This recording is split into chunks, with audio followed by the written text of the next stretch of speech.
Good morning बच्चों। ठंड के कारण फिर से स्कूल बंद हो गया है और आज फिर तुम लोगों का हिंदी का क्लास शुरू होने जा रहा है। सब अपने अपने काम को अच्छे से करना, ठीक है। अब चलो हम लोग आज हिंदी व्याकरण में पढ़ेंगे वही जो चैप्टर चल रहा है अलंकार, उसी अर्थ अलंकार के आज 11वें भेद को हम लोग पढ़ेंगे जिसका नाम है विशेष उक्ति। इसका अर्थ ये होता है कि विशेष प्रकार की उक्ति। सबसे पहले हम इसका संधि विच्छेद करेंगे, देखते हैं क्या है इसका संधि विच्छेद। तो देखो यहाँ दोनों शब्दों को तोड़ दिया गया है और यही विधि संधि विच्छेद कहलाती है विशेष धन उक्ति, यानी विशेषोक्ति। इसको कहते हैं उक्ति, माने जानते हो ना, कथन होता है जो हम लोग अपने मुंह से बोलते हैं। अब इसका अर्थ यहाँ शाब्दिक अर्थ लिखा गया नहीं हुआ, विशेष प्रकार की उक्ति, ठीक है। अब यहाँ विशेष प्रकार की उक्ति, इसका अर्थ हो गया। अच्छे से सब समझ लेना तब लिखना। ये सब पता ही है, ये सब अध्याय जो है बहुत डिफिकल्ट होता है, थोड़ा सा समझने की जरूरत होती है। अब देखो परिभाषा बता देते हैं कि काव्य में जहाँ कारण के रहने पर भी कार्य नहीं होता है वहाँ विशेष उक्ति अलंकार होता है। इसका मुख्य उद्देश्य क्या है? इसका मुख्य उद्देश्य है कि यानी कि कारण के रहने पर भी तुम्हारा काम हमारा काम पूरा नहीं होता है। अगर हम किसी काम को करने के लिए सोचे और उसका रीजन भी हमको मालूम है, फिर भी वह काम करने का तरीका भी मालूम है, फिर भी वह काम जो है पूरा नहीं हो पाता है।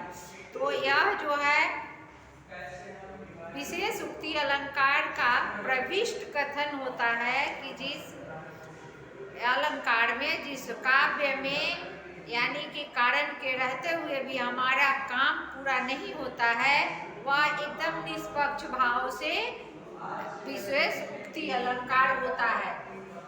अब यहाँ दूसरे परिभाषा को भी हम लोग देख लेते हैं। ये थोड़ा सा भारी है, ये 2-3 लाइन में है, तो तुम लोग अपना एक ही ऊपर वाले को ही ज़्यादा याद करना। लेकिन फिर भी हम बता दे रहे हैं कि कहीं कहीं ऐसा भी होता है कि किसी बुक में दूसरे अलग तरीके से दिया हुआ रहता है, तो तुम लोग वहाँ कंफ्यूज होने लगोगे। तो इसके लिए हम लिख दिए हैं कि विशेष उक्ति अलंकार वह अलंकार है जहाँ किसी कार्य के होने के सभी प्रबल कारण मौजूद होने के बावजूद भी कार्य संपन्न नहीं होता है। अब यहाँ तुम लोग अच्छे से समझ जाओगे, इसके पहले भी हम सब बता दिए। अब इस अलंकार में एक ऐसा शब्द आता है जो कि याद रखना है। वो शब्द क्या होता है? विभावना। और दूसरा क्या होता है? विरोधाभास। तो विरोधाभास में मुख्य शब्द के रूप में आश्चर्य आता है, जिसमें हमको यानी कि विरोध करने के विरोध का आभास भी हो रहा है। जिस काम को हमको करने के लिए मना कर दिया गया था, फिर उसी काम को करने के लिए कहा जा रहा है, विरोध किया गया, रुकावटें आई और उसके बाद भी हमको कहा जा रहा है फिर उस काम को करने के लिए। तो वहाँ पे एक विरोध का आभास मन में बना हुआ रहता है कि नहीं, जिन्होंने रोक दिया और जिसने रोका फिर वही उसी काम को करने के लिए कर रहे हैं। तो यहाँ इसी चीज को याद रखना है कि विशेष उक्ति अलंकार में जो है मुख्य बातें क्या होती हैं कि विभावना अलंकार के विपरीत, विपरीत का मतलब उल्टा, ठीक है, विपरीत होता है, उल्टा होता है और काव्य में एक विरोधाभास या आश्चर्य उत्पन्न करता है। यानी विरोधाभास वाले अलंकार के एक शब्द ऐसे आते हैं जो वह इस अलंकार में आकर के एक आश्चर्य वाली बात पैदा कर देते हैं मन में, जिससे बात अधिक प्रभावशाली बनती है। यानी कि हम लोग सोचने पर मजबूर हो जाते हैं कि हमको इस काम को करना है। अब तुम लोग देखो, अब आगे चलते हैं। नीचे जो है दोहा लिखा हुआ है। ये दोहा हमारे देश के बहुत बड़े संत कवि बिहारी दास जी का लिखा हुआ है। दो दो मेघ बरसते में प्यासी की प्यासी, नीर भरे नित प्रति रहे, तऊ ना प्यास बुझाई। यानी कि फिर एक बार इसको पढ़ लो। दो दो मेघ बरसते में प्यासी की प्यासी, नीर भरे नित प्रति रहे तऊ ना प्यास बुझाई। अब देखो यहाँ दो दो मेघ, यानी मेघ का मतलब बादल। दो दो मेघ बरसते, मेघ का अर्थ क्या होता है? बादल। और प्यासी की प्यासी माने खूब पानी बरस रहा है, फिर भी धरती क्या है? प्यासी है। मेघ के पानी से हम लोग अपने प्यास को नहीं बुझाते हैं, पता है ना। बादल के पानी से धरती की प्यास बुझती है। तो यहाँ धरती के लिए ये बात कही गई है कि दो दो मेघ बरसने में प्यासी की प्यासी, खूब पानी बरस रहा है, खूब बादल बरस रहा है, पानी, फिर भी उस पानी से हमारी धरती की प्यास नहीं बुझ रही है। वह क्या है? पानी होने के बाद कारण है, कारण में क्या आ गया? पानी। कि पानी है फिर भी धरती की प्यास नहीं बुझ रही है। तो नीर भरे नित प्रति रहे तऊ ना प्यास बुझाई। आप बताओ, यहाँ नीर का मतलब पानी। अगर बाल्टी के पानी से हम लोग कहें कि धरती की प्यास बुझ जाए तो बुझने वाली है? कभी नहीं, ऐसा हो ही नहीं सकता है। तो इसीलिए एक कवि का कहना है कि नीर भरे नित प्रति रहे।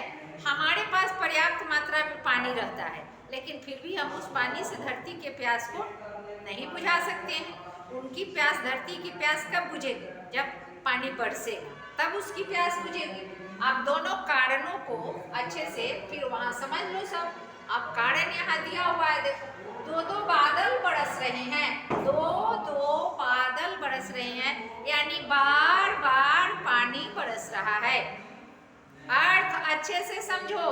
दो दो बादल बरस रहे हैं, यानी कि खूब पानी बरस रहा है, प्रचुर पानी की मात्रा जो है प्रचुरता में, प्रचुर मात्रा में, अधिक मात्रा में है। ठीक है, खूब पानी है। ज्यादा बारिश होगी तो स्वाभाविक है कि ज्यादा पानी। वहाँ एकदम क्लियर साफ साफ हम लिख दिए हैं कि कारण में क्या आएगा कि दो दो बादल बरस रहे, यानी कि बहुत पानी बरस रहा है।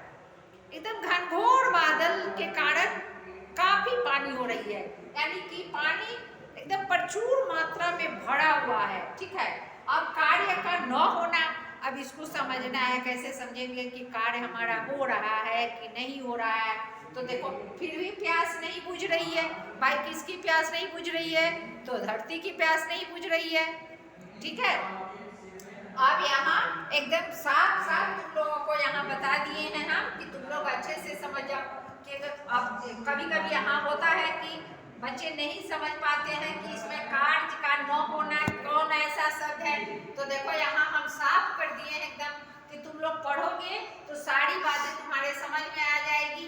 इस परिभाषा में एक ही चीज बता रहा है कि जहाँ कारण होने रहने पर भी कार्य का पूरा नहीं होना बता रहा है। तो अब वहाँ थोड़ा सा कंफ्यूजन होगा, तुम लोग दुविधा में पड़ोगे कि ऐसा क्या है, कौन ऐसा कार्य है जिसका कारण हमको दिख नहीं रहा है। तो भाई यहाँ साफ लिखा हुआ है कारण, इसको पढ़ना है और इसी से समझना है कि दो दो बादल का मतलब बहुत पानी, यानी कि बहुत प्रचुर मात्रा में पानी का होना। ठीक है, और कार्य का न होना कि पानी होने के बावजूद भी प्यास नहीं बुझ रही है। एक कारण समझ में आया कि पानी रहने के बाद भी हमारी प्यास नहीं बुझ रही है। तो यहाँ आप या प्यास का बुझाना, प्यास नहीं बुझ रही है। अब दूसरे उदाहरण के साथ फिर यहाँ समझ लो। जल बीच मीन प्यासी। देखो, जल का मतलब, जल का अर्थ क्या होता है? पानी। बीच का मतलब मध्य, बीच का मतलब मध्य, और मीन का मतलब मछली, यानी कि पानी के बीच मछली रहती है, फिर भी वो प्यासी है। वो पानी में ही रहती है, पानी में तैरती है, पानी में उसका जीना है, पानी में उसका जीवन है, फिर भी क्या कर रहे हैं कबीर जी का ये दोहा है कि जल बिच मीन प्यासी, मोही सुनी सुनी आवे हासी। अगर यहाँ देखो, मोही सुनी सुनी आवे हासी, ये बात सही है। कोई अगर कहे कि सब जानते हैं कि मछली पानी में रहती है, और कहा जाए कि मछली पानी में रहते हुए भी प्यासी रहती है, तो ये हंसी वाली बात है कि नहीं है? तो वही कबीर जी कह रहे हैं कि जल बिच मीन प्यासी, मोहि सुनी सुनी आवे हंसी, कि अगर मछली जल में रह करके प्यासी रह रही है तो ये तो हंसने वाली बात है, कि ये भरोसा करने वाली बात नहीं है। एक कारण क्या है कि पानी बहुत है फिर भी मछली का प्यास नहीं बुझ रहा है, तो ये हंसने वाली बात है, ये हंसी वाली बात है। अब चलते हैं आगे। अब इसमें तुम लोगों को समझने में कोई दिक्कत? हम तो समझते हैं कि नहीं होनी चाहिए दिक्कत। अब देखो यहाँ ये जो है नेह का मतलब प्रेम होता है। नेह का मतलब क्या होता है? प्रेम। ऐसा प्रेम जो शरीर के स्पर्श से उत्पन्न हो, इसी को नेह बोलते हैं। अब जैसे कि मान लो कि ऐसे छू देना नेह नहीं है, आत्मा से जैसे मन से उत्पन्न जो प्रेम होता है, समझ गया ना? अब झूठ मूठ के किसी के सामने जाकर के कहें कि अरे हम आपको तो बहुत मानते हैं, बहुत प्रेम करते हैं आपसे, ये वाला प्रेम नहीं। प्रेम कितने तरह के होते हैं, वो अलग से प्रेम जो आपके हृदय से निकले, जिसको आप बहुत चाहते हैं। स्पर्श वाला प्रेम नहीं है कि ऐसे छू करके किसी को अपना प्रेम दर्शा देना, ये नहीं। हृदय से, जैसे आप लोग अपने माता पिता को मानते हैं, उस तरह का जैसे माता पिता अपने बच्चों से प्रेम करते हैं, वो मन की मनोवृत्ति प्रेम, जो मन को भाए, वो वाला प्रेम। यहाँ नेह का मतलब आत्मा से उपजा हुआ प्रेम। अब नैनन माने होता है आँख, नैनन। अब एक अगर नैन लिख के इस नौ को हटा दिया जाए तो इस नैन का मतलब आँख होगा, और आँख जब बोलेंगे तो एक आँख का बोध होगा, नैन बोलेंगे तो एक आँख का बोध होगा। जैसे ही रहीम जी के दोहे में नैनन दिखे तो नैनन का मतलब दो आँखें, नैनन का अर्थ क्या होगा? दोनों आँखें, ठीक है। नेह ने नैनन को कछु, यानी कि जब आत्मा में प्रेम उपजता है किसी के प्रति, तो वह हम मुख से उसको प्रकट नहीं करते हैं, वो आंखें बता देती हैं कि आपके हृदय में मेरे लिए, मेरे हृदय में आपके लिए कितना प्रेम, वह नजर से पता चल जाता है।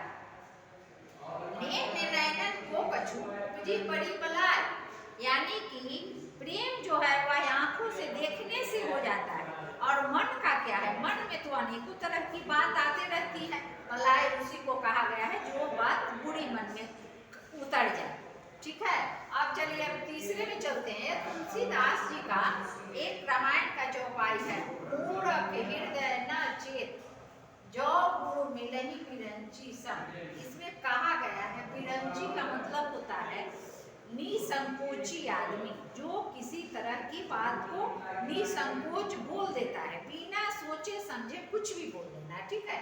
अब यहाँ मूढ़ हृदय न चेत, ठीक है, कि यहाँ मूर्ख का मतलब मूर्ख, बेवकूफ, मूर्खता से भरा हुआ, कि मूढ़ हृदय न चेत। मूर्ख आदमी कभी भी किसी चीज को सोच समझ करके नहीं बोलता है, न चलने में अपना सावधानी बरतेगा, न बोलने में सावधानी बरतेगा, उसको कोई समझ नहीं है किसी बात की। वह फटाक से बोलेगा, फटाक से सुनेगा, और किसी से कुछ भी कह देगा, वह संभल करके नहीं रहता है। चेत का मतलब संभलना, ठीक है। जो गुरु मिलहि बिरंची सम। और जैसे ही एक मूर्ख आदमी को भी निसंकोच भाव से, समझदारी से किसी को समझाने की शक्ति, यानी कि गुरु मिल जाते हैं। अब अच्छे बुरे की पहचान गुरुओं से ज्यादा किसी के पास नहीं होती। गुरु अपने छात्र में, अपने विद्यार्थी में, अपने बच्चों में अच्छे बुरे की पहचान बहुत अच्छे से करते हैं। तो यही यहाँ तुलसीदास जी कह रहे हैं कि जो गुरु मिलहि बिरंची सम, कि मूढ़ख के मन में, तुलसीदास जी का दोहा है, अब उसके अर्थ के हिसाब से समझो। एक हम लोग का मानवीकरण अर्थ था, जो हम अभी बताए, ये मानवीकरण अर्थ है, क्योंकि हम एक मनुष्य के रूप में बोल दिए, ठीक है। अब यहाँ रामायण के तरीका से देखो, मूढ़ख हृदय न चेत, जो गुरु मिलहि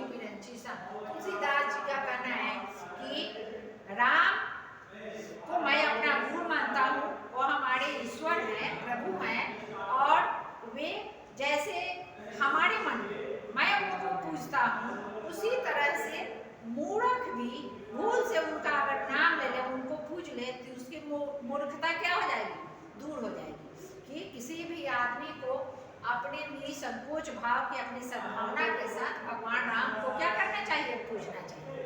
अब 12 में चलते हैं प्रतीप अलंकार। ये अलंकार जो है इसका शाब्दिक अर्थ होता है, संक्षिप्त में बता रहे हैं, इसका क्लास में अगर कहोगे तो विस्तार रूप से पढ़ा देंगे, ज्यादा लंबा होते चला जा रहा है इसलिए इसको शॉर्ट किए हैं।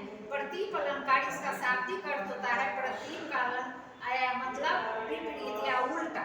इस अलंकार में उपमान और उपमेय पढ़ाए हैं ना, तो बस वही है और इसमें कुछ नहीं है कि उपमान का कथन उपमेय में बदल जाता है और उपमेय का कथन जो है उपमान में बदल जाता है और इसी का प्रयोग इस अलंकार में किया जाता है। अब बच्चों आज का क्लास जो है आप लोगों का यहीं पे समाप्त होता है। मैं अपने क्लास को विराम देती हूँ। धन्यवाद, फिर मिलेंगे।